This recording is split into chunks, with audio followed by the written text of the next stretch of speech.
Oh, I love trash. Anything dirty or dingy or dusty. Anything ragged or rotten or rusty. Japan has this reputation for being an ultra clean country. This is despite the fact that there are no bins anywhere except for outside convenience stores and by vending machines. So people generally keep their rubbish on them until they get home. And when you get home, that's where the real fun starts. I mean, before I came to Japan, I thought that you had to separate your rubbish into a million different bags. But that's not quite true. Depending on where you live, different things are done. For example, my friends who actually live in Tokyo, they had to put all their rubbish into about a million different bags, all different colours of the rainbow. They have to buy them especially just for those little bits of rubbish and then bring them out on certain days. There's a place, I think in the north of Japan, I'm not sure, called Kemikatsu, and they've gone a bit mad and they've decided that you had to separate rubbish into about 44 different sections there, which is a bit nuts, I think. In my house, it's a bit more simple. Our kitchen, which I'm not going to show you because it's a mess, really only has two main bins. One for paper and natural stuff, like rotten bananas my housemate always seems to leave around, and other for plastic things. We actually have another two bins that aren't used quite as much and only really use it for drinking, for example, for cans or for plastic bottles. How do we know what bin to put each thing in? Well, everything in Japan is labelled. Every single thing you can buy in the shops has some kind of label somewhere that tells you what kind of rubbish it is. And there are basically four main ones. And if I show you this delicious box of Kellogg's Cocoa Pops, the box isn't delicious, the contents are.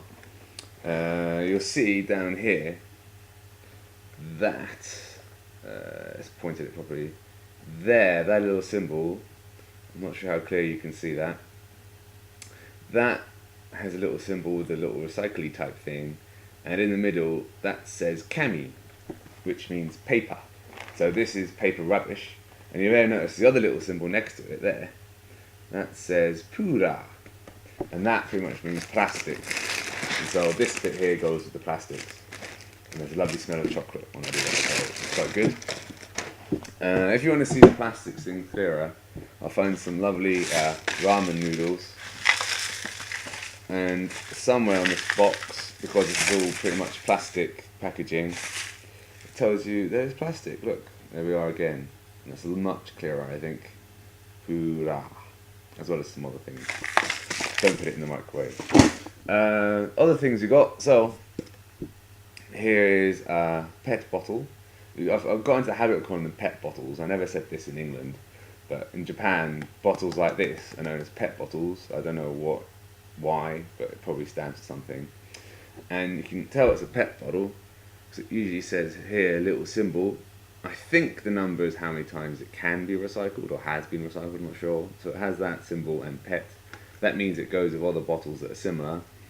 And again, you'll notice pura, and that has, because this is plastic.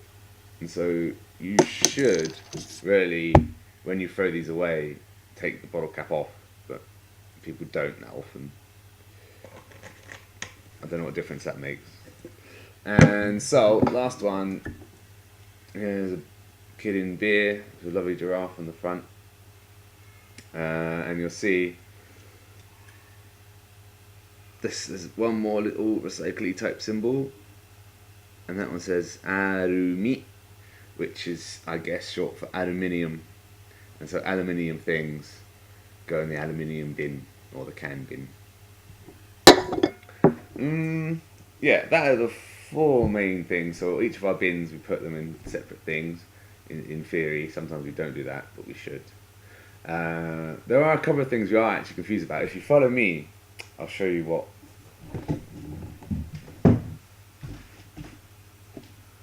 Oh yeah, sorry, I can't move you with this camera, hang on.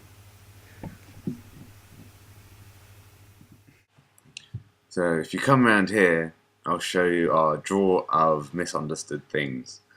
We don't quite know what to do with any of the stuff here. It's all useless and finished with, and so our light bulbs and batteries and, well, I don't know why rubber's there, but all our light bulbs and batteries and things like that we don't really know what to do with.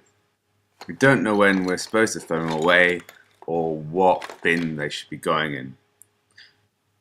My housemates and I have no idea what Japan does with its light bulbs and batteries. We separate our rubbish into about 4 things.